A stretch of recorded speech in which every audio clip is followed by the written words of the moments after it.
सबको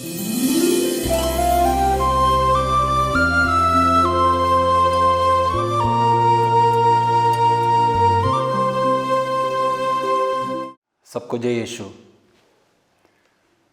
प्रेजनोम, हम आज के इस दिन को, इस समय को प्रभु के छिदे हृदय में समर्पित करते हुए आत्मा का अभिषेक के लिए प्रार्थना करें, ताकि जो वचन हम इस समय सुनेंगे,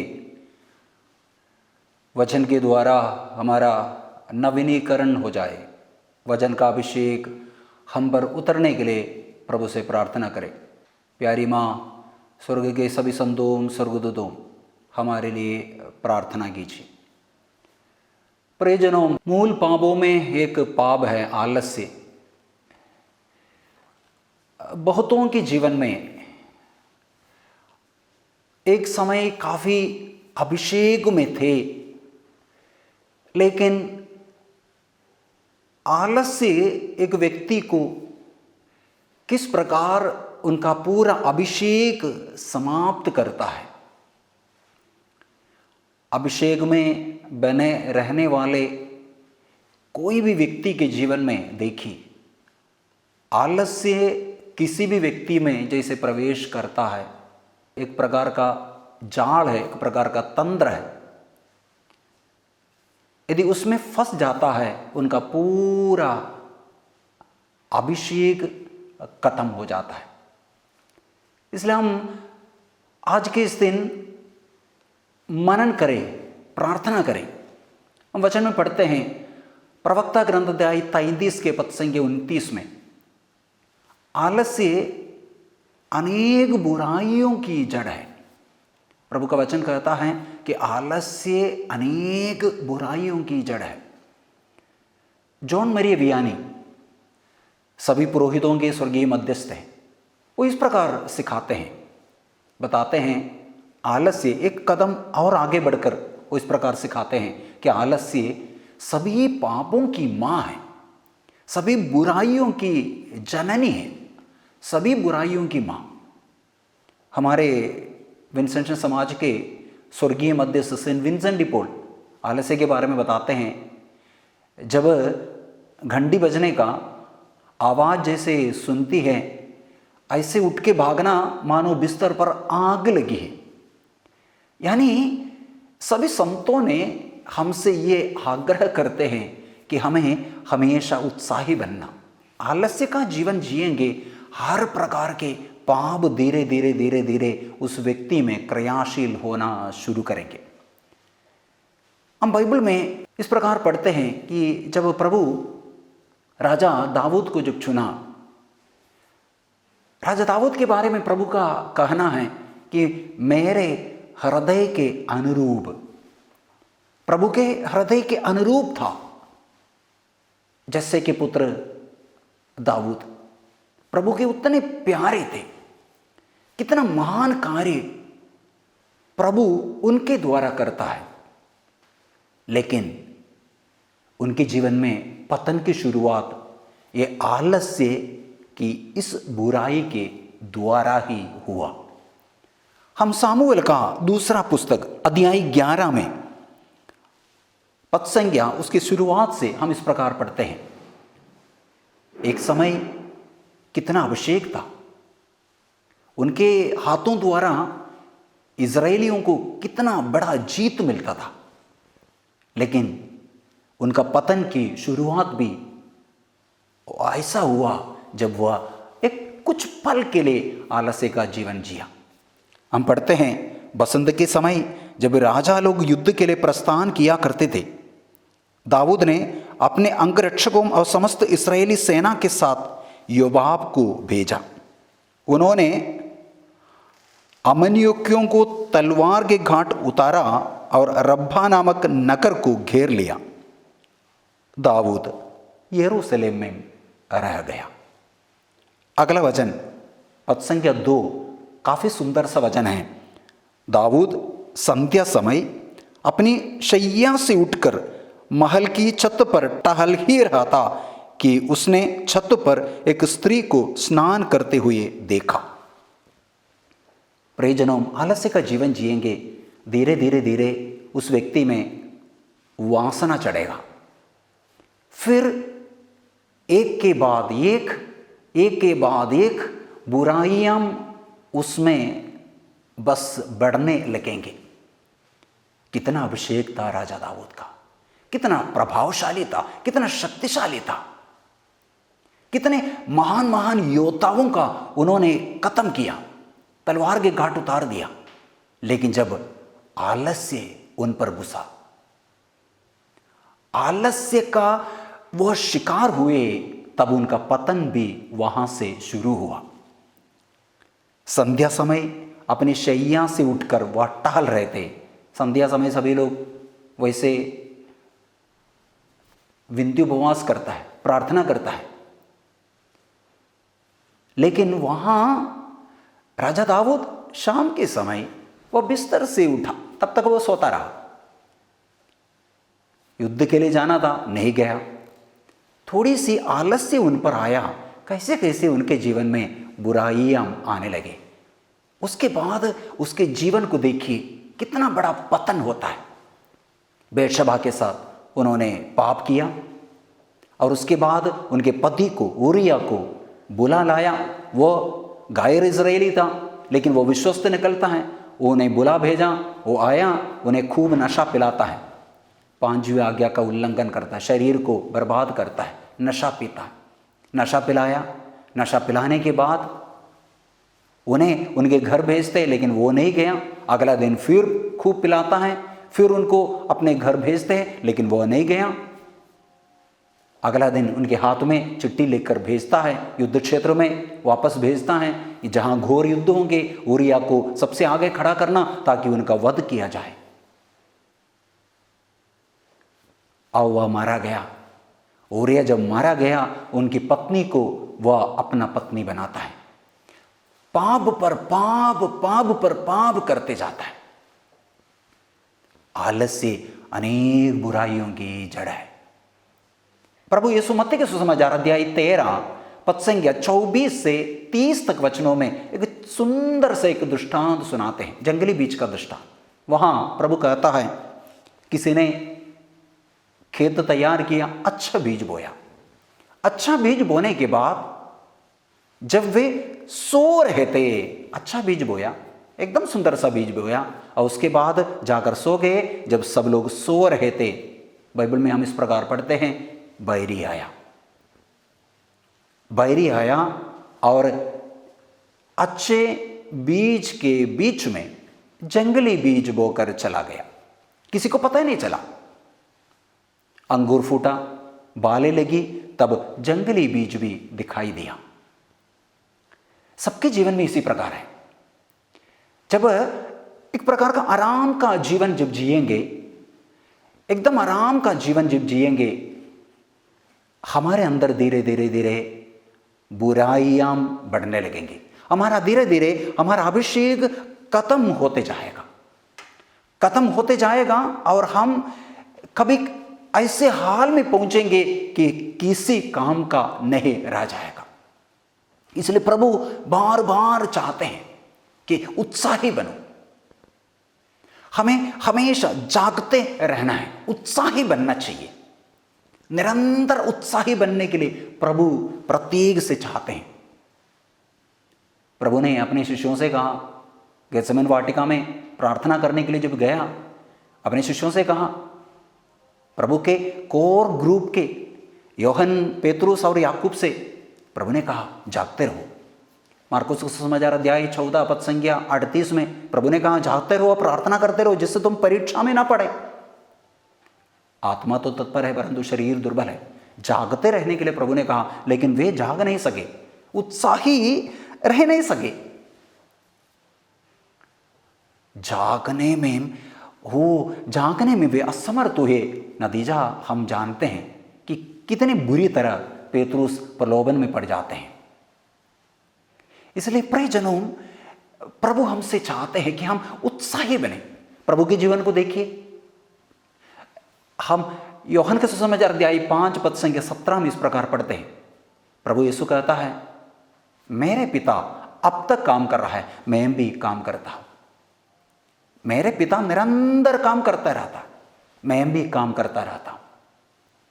निरंतर प्रभु अपने जीवन काल में कितना उत्साही था। लूकस के सुसमाचार अध्याय 2 पद संख्या 49 में जब बालक यीशु को जब मंदिर में खो जाते हैं, मां मरियम यूसुफ ढूंढते हुए फिर यरूशलेम मंदिर की ओर लौट आते हैं। जब मिला प्रभु से, मां मरियम इस प्रकार पूछती है, बेटा तुमने हमारे साथ ऐसा क्यों किया? तेरे पिता और मैं कितना व्याकुल होकर तुमको ढूंढ रहे थे। तब यीशु कहते हैं, क्या आप लोग यह नहीं जानते कि मैं अपने पिता के घर होऊंगा? यानी पिता के घर में होना, छोटे जब बहुत छोटे थे तब भी पिता के घर में होना, पिता के कार्य करना, हमेशा यीशु के दिमाग में यही था। बड़े हो गए, यूहन्ना के सुसमाचार अध्याय 2 पद संख्या 17 में ऐसे पढ़ते हैं, जो लोग प्रभु के मंदिर को बाजार जैसे बनाया, सबों को प्रभु के मंदिर से बाहर कर दिया। तब फारिसी और शास्त्रियों ने, अधिकारियों ने जब यीशु से पूछा, ये सब करने का तुम्हें किसने अधिकार दिया? तब प्रभु यीशु कहता है, इस मंदिर को ढा दो, मैं 3 दिन के अंदर मैं इस घर को, इस मंदिर को फिर से खड़ा करूंगा। तब अगला वचन हम इस प्रकार पढ़ते हैं पद संख्या 17 में, मेरे घर के उत्साह मुझे खा लिया है, मेरे पिता का घर प्रार्थना का घर कहलाएगा। प्रभु पिता के कार्यों के प्रति इतना उत्साही था। इसलिए हम मार्कुस के सुसमाचार अध्याय 6 पद संख्या 31 में इस प्रकार पढ़ते हैं, उन्हें खाने के लिए भी फुर्सत नहीं मिल रहा था, इतना बिजी था। इसलिए प्रभु यीशु अपने शिष्यों से कह रहे हैं, इस प्रकार बताते हैं, आइए हम थोड़ा समय विश्राम करने के लिए चले। वचन में इस प्रकार पढ़ते हैं, इतने लोग आया जाया करते थे कि उन्हें खाने के लिए भी फुर्सत नहीं मिल रहे थे। प्रभु अपने जीवन काल में शायद सोया नहीं होगा, निरंतर काम करता रहता था, पूरा दिन भर पिता के कार्यों में व्याकुल थे। वचन सुनाने में, रोगियों को चंगा करने में प्रभु लगे हुए थे और रात को पूरे रात भर प्रार्थना में समय बिताते थे, निरंतर उत्साही था। और प्रभु हमसे चाहते हैं कि हमें उत्साही बने, आलस्यपन से दूर रहे। कोई भी संतों को देखिए, संतों ने अपने जीवन काल में कितना कम समय में कितने उत्साह से उन्होंने मेहनत करता रहा। हमारे भारत के दूसरा अपोस्तल प्रेरित जाने वाले फ्रांसिस जेवियर, उन्होंने बहुत कम समय में 46 वर्ष तक इस दुनिया में जीवन बिताए, बहुत कम समय, लेकिन इतने 46 वर्षों में उनका मन परिवर्तन होने के बाद प्रभु के लिए मेहनत करने के लिए जैसे बस शुरू करने के बाद कितना उत्साह से एक जगह से दूसरे जगह, वहां से दूसरे जगह भागता रहा, आत्माओं को बचाने के कार्य में बस इतना उत्साही होकर। बताया जाता है 7 लाख से अधिक लोगों को उन्होंने बपतिस्मा दिया, 7 लाख लोगों से अधिक लोगों को उन्होंने बपतिस्मा दिया, और बपतिस्मा देते देते उनका हाथ थक जाता था, इतना उत्साही था। कलीसिया में ऐसे कितने ऐसे संत हैं, उत्साह से प्रभु के लिए मेहनत करने के लिए तैयार हुए, इसलिए वे हमेशा अभिषेक में बने रहे। इसलिए प्रभु के वचन हमें याद दिलाते हैं। सूक्ति ग्रंथ अध्याय 6 पद संख्या 6 से आगे का वचन में हम इस प्रकार पढ़ते हैं, आलसी तुम चींटी के पास जाओ, आलसी तुम चींटी के पास जाओ, उसके आचरण पर विचार करो और प्रज्ञ बनो। चींटी के पास जाना और तुम उनके आचरण को देखकर सीखो, प्रज्ञ बनो। वो कभी सोता नहीं है, कभी आराम नहीं करता। हम कभी भी चींटी को आराम करते हुए कभी नहीं देखा होगा। निरंतर काम करते रहता है। उत्साही बने रहना, प्रभु यही चाहते हैं। सूक्ति ग्रंथ अध्याय 18 पद संख्या 9 में जो काम में ढिलाई करता है वह काम बिगाड़ने वाले का भाई है। अध्याय 19 के पद संख्या 15 में इस प्रकार पढ़ते हैं, आलस्य मनुष्य को गहरी नींद में सुलाता है और आलसी का पेट भूखा रहता है। प्रियजनों, हमारा धर्मोत्साह देखिए, मिसा बलिदान में जाने के लिए कितना सुस्ती लगता है। हमारे सभी कार्यों में हम काफ़ी उत्साही हैं, आध्यात्मिक कार्यों के सिवा। मान लीजिए आपका एक इंटरव्यू है, 10 बजे का समय यदि आपको दिया गया, 10 बजे से पहले वहाँ पहुँचने के लिए हम कोशिश करते हैं। मान लीजिए आपका ट्रेन है, समय के पहले आधा घंटा पहले आप रेलवे स्टेशन में पहुँचने के लिए कोशिश तो करते हैं, अवश्य पहुँच जाते हैं। मान लीजिए कोई भी मान लीजिए एक हमारे स्टेट के मुख्यमंत्री से मिलने का, ना तक शायद एक एमएलए से मिलने का या कोई कलेक्टर से मिलने का अपॉइंटमेंट मिला, जो समय निर्धारित किया गया उससे 1 घंटे पहले वहां पहुंचने के लिए अवश्य हम कोशिश तो करता है। या हमारे जीवन के सभी कार्य हम समय से पहले वो कार्य करने के लिए हम कोशिश करते हैं। हम उत्साही, उन सभी कार्यों में हम उत्साही तो बने रहते हैं। आध्यात्मिकता के कार्यों के सिवा प्रार्थना में हमें कितना उत्साह है। संडे में मिसा बलिदान में जाने में, मिसा बलिदान शुरू करने के बाद गिरजा में पहुंचने वाले कितने ऐसे भाई बहन हैं। मिसा बलिदान शुरू करके काफ़ी लोग प्रवचन के बाद गिरजा में प्रवेश करते हैं। शादी पार्टियों में देखिए, शादी संस्कार में कितने लोग हैं जो गिरजा में जब प्रवचन सब चलता है, बाहर फोटो लेने में, शूटिंग करने में, तरह तरह के कार्यों में लगे रहते हैं। आध्यात्मिकता में हम बहुत ही आलस्य बनते हैं। इसलिए प्रियजनों, कई ऐसे मसीही हैं शायद एक समय बहुत उत्साही थे, लेकिन उनका अभिषेक धीरे धीरे आलस्यपन अंदर घुसने के कारण धीरे धीरे उनका अभिषेक खत्म हो जाते हैं। हम प्रभु से प्रार्थना करें कि हमें ऐसे एक कृपा अभिषेक मिल जाए। संत पौलुस को देखिए, प्रभु के पीछे, प्रभु का अनुसरण करने के बाद, प्रभु के चेले बनने के बाद कितना उत्साह से वह भाग दौड़ करता है प्रभु के लिए। प्रभु का प्यार जब अंदर भरा, उत्साह से जब भरा, वो चैन से बैठ नहीं पाते हैं। प्रभु को अनुभव किया, अनुभव करने के बाद एक दिन भी वो चैन से रह नहीं पाते, इतना उत्साही होकर दौड़ता है। उनके बारे में बताया जाता है कि उस जमाने में 27,000 से लेकर 30,000 तक किलोमीटर उन्होंने सफ़र किया। 27,000 किलोमीटर उन्होंने सफ़र किया। आज के ज़माने में ये सब तो सिंबल है, लेकिन उस ज़माने में कितना उत्साही था संत पौलुस। सभी संतों ने हमें ये नमूना हमारे सामने रख देता है। अभिषेक में बने रहना है तो हमें उत्साही बनना। आलस्यपन हर प्रकार का अभिषेक हमसे छीन लेगा। इसलिए हम प्रभु से प्रार्थना करें, प्रभु मुझे इसे एक अभिषेक दीजिए, मेरे अंदर के हर प्रकार के ये जो आलस्यपन को दूर कीजिए। आलस्यपन से दूर रहना है, हमें मेहनत तो करना है, शरीर को तपाना होगा।